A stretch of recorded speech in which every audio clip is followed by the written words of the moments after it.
So this passage is inspired by the night, the true night when my sister got shot in a drive-by.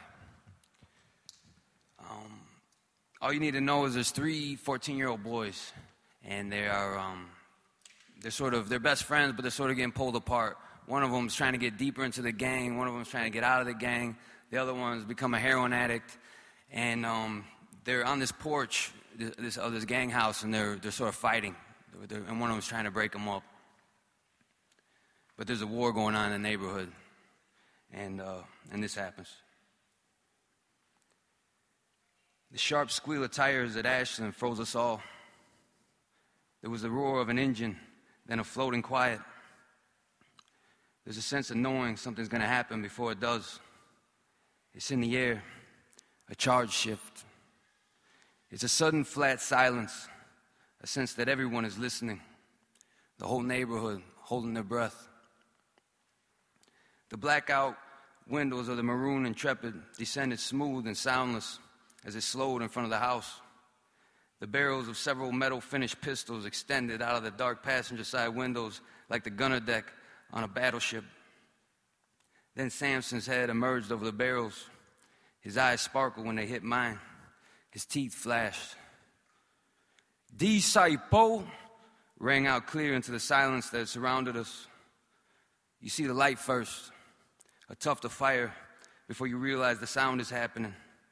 It jars you and blunts your eardrums, even though you can still hear the casings clamoring atop the pavement and see their arcing motion shining brass gold in the streetlights as they flip end over end and shower down hollow.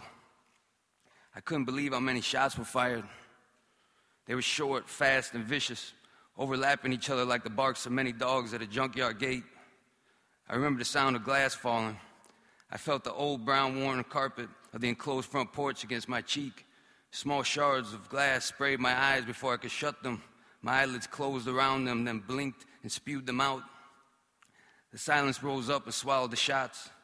The peal of tires swirled again. That's when the other sounds came. The yells from the side. Mickey leapt over me with the 45 in hand, then Ryan behind him with the 25. They rumbled down the porch steps. Then there was a slow moan from the base of the stairs. "Oh, fuck!" Ryan screamed.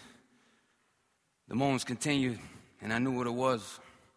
I got up shaky. The glass clinked and dribbled off me. I walked out onto the top step as the ground shifted side to side like a slow-motion earthquake. A blur clouded my vision, my mouth all dried out. "Somebody call an ambulance," Ryan yelled. "Fuck that," Mickey snapped. His wide, squared-off head flexed. "Give me that piece." He yanked it out of Ryan's grasp. "Do what you gotta do." "Joe," Ryan shouted as he crouched over him.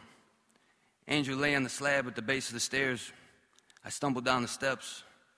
One shot in the stomach. The blood radiated out in a perfect circle and soaked through his dirty shirt. There was a fog in his eyes like he'd just woken. His pupils swelled so that they nearly eclipsed the deep brown irises, seeing nothing, throat spasming. That low moan continued from his gaping lips like a slowed-down, deep-bass scream. "Fuck the ambulance," Ryan said, and he reached out and grabbed my wrist. Next thing I remember, we were carrying him. Ryan had him by the legs with his arms wrapped under his kneecaps, and I had my forearms up under his armpits. I squeezed him around the chest, cupping my hands and locking them together. His torso and hips slumped and hung down like a sack of potatoes ready to burst. I couldn't believe there was so much blood. Globs of it slapped the alley pavement as our rubber soles paddled along the pavement. The lamps atop the splintered wood telephone poles lit our path through the alleys. The thick black cable span between them gleamed like wet gold. The tan monolith of Edgewater Hospital towered above like a giant limestone cube. The wires constricted tight around my mind and cut deep gouges in the flesh. This voice started up in my head. It was my voice, and I knew it was coming from me. "I'm gonna kill somebody. I'm gonna kill somebody. I'm gonna kill somebody. I'm gonna kill somebody."